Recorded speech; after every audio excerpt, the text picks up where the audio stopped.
কি তুমি এখানে, মানে আপনি এখানে? আগে আমি এবার চলে যাব, এবার আমাকে বিদায় দিতে হবে। বলছিলাম দাদাবাবু আমার টাকাটা যদি দিয়ে দেন তাহলে বড় ভালো হয়। দাদাবাবু,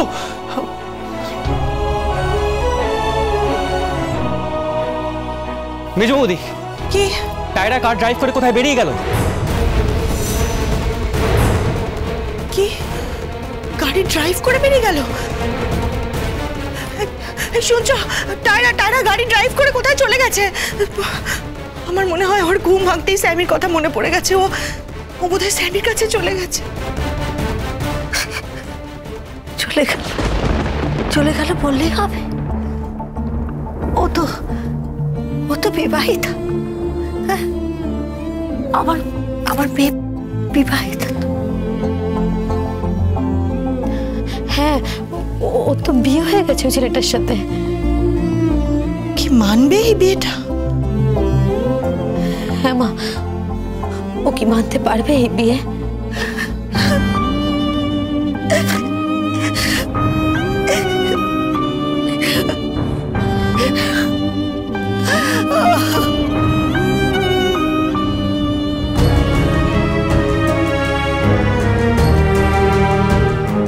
তুমি এখানে কি করছিলে? কি করছিলে তুমি এখানে? আর সারা রাত তুমি কোথায় ছিলে? আগে এই বাড়ির চাকর ঠাকুররা যে ঘরে থাকেন সেখানেই ছিলাম। বলছিলাম যে আমাকে না এবার বাড়ি ফিরতে হবে। আমার বাজনার টাকাটুকু যদি মিটিয়ে দেন তাহলে বড় উপকার হয়। আমার বাজনার টাকাটুকু দিলেই হবে। ওই বহুরূপী সাজার টাকাটা আমি নিতে পারবো না। ওই টাকা বাপের টাকা। বাপের টাকা ভালো নয়, ওই টাকা আমার হজম হবে না। আমার বাজনার টাকাটুকু দয়া করে দিয়ে দিন না। কে?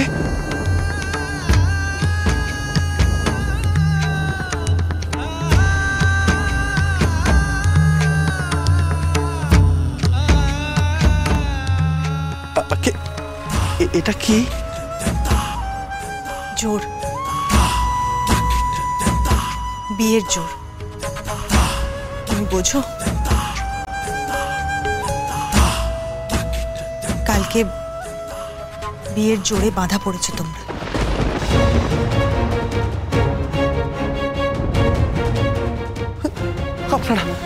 আপনারা দয়া করে আমাকে ক্ষমা করে দিন। আমি সত্যি বলছি, আমি বুঝতে পারিনি, আমার ভুল হয়ে গেছে।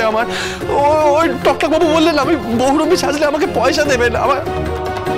আমার বাবার বড় অসুখ, তো বাবার বড় অসুখ, সেই জন্য আমার খুব টাকার প্রয়োজন। আমি সেই জন্য বহুরূপী সাজতে রাজি হয়ে গেছিলাম। আমি বহুরূপীতে বর সেজেছিলাম। আমি তখন সত্যি বুঝতে পারিনি আমাকে সত্যিকারের বর সাজতে হবে। সত্যি বলছি, আমাকে আপনারা ক্ষমা করুন, আমার ভুল হয়ে গেছে। করুন দিদি ভাই, পায়ে পড়ছে। পায়ে হাত দিও না। ঠিক তাই, পায়ে হাত দিও না। তুমি এবারে জামাই। টায়রা চ্যাটার্জি তোমার স্ত্রী।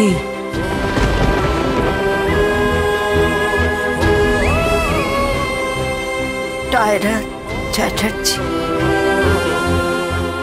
চ্যাটার্জি কি করে হবে? তোমার পদবী কি? আমার বাবার নাম শ্রীযুক্ত নেপাল চন্দ্র রায়। আমার মায়ের নাম শ্রীমতী বিরাজ রায়। আর আমি শ্রীমান গঙ্গারাম রায়। ও, তাহলে তো আমার টায়রা রায় হয়ে গেল। হ্যাঁ, তুমি এবারে জামাই। চ্যাটার্জি বাড়ির বড় জামাই তুমি।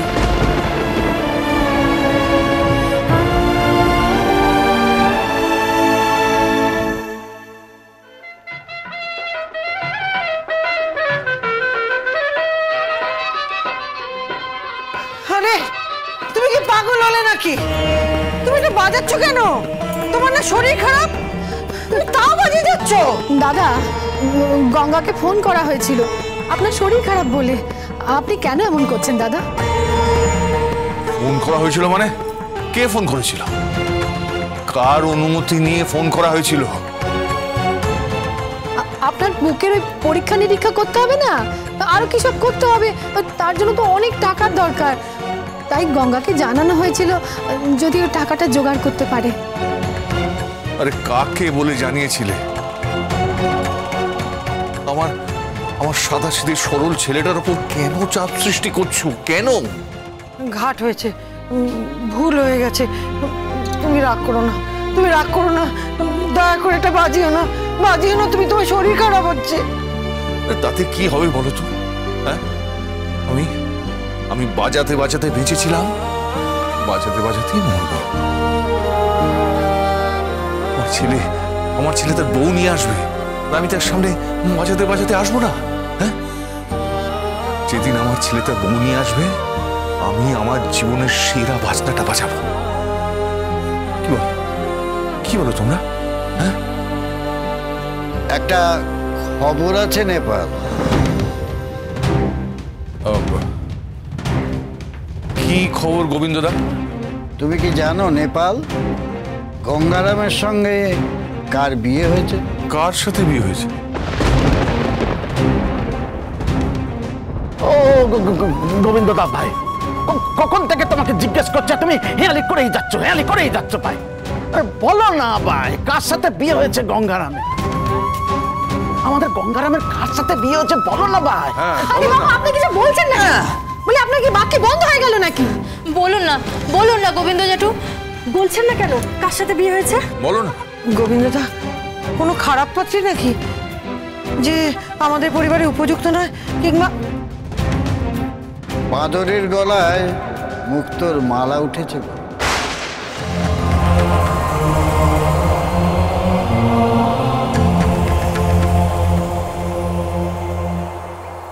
মুক্তোর মালা? কে বাঁদর, কে মুক্তোর মালা? দেখো গোবিন্দদা, তুমি আমার ছেলেকে একদম বাঁদর বলবে না। ও আমার কাছে স্বয়ং বাবা ভোলানাথের অংশ। একদম ওসব কথা বলবে না। গোবিন্দদা কে বলুন না, কার সাথে বিয়ে হয়েছে? কলকাতার মস্ত ধনী শিবনাথ চ্যাটার্জি, তার মেয়ে জায়রা চ্যাটার্জির সঙ্গে বিয়ে হয়েছে।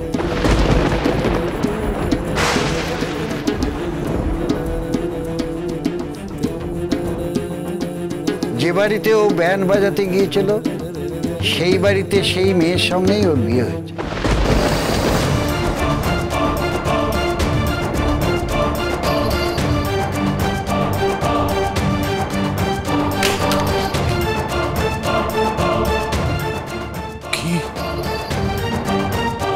কি বলছো কি তুমি?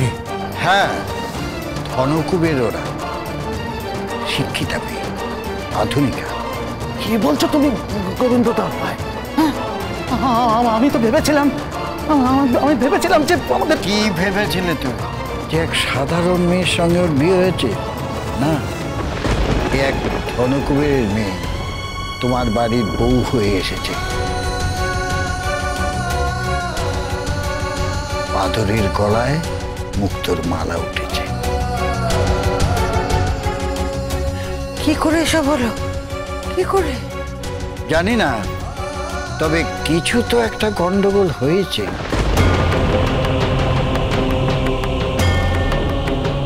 নইলে জায়রা চ্যাটার্জির সঙ্গে গঙ্গারামের মতো ছেলের কেন বিয়ে হবে?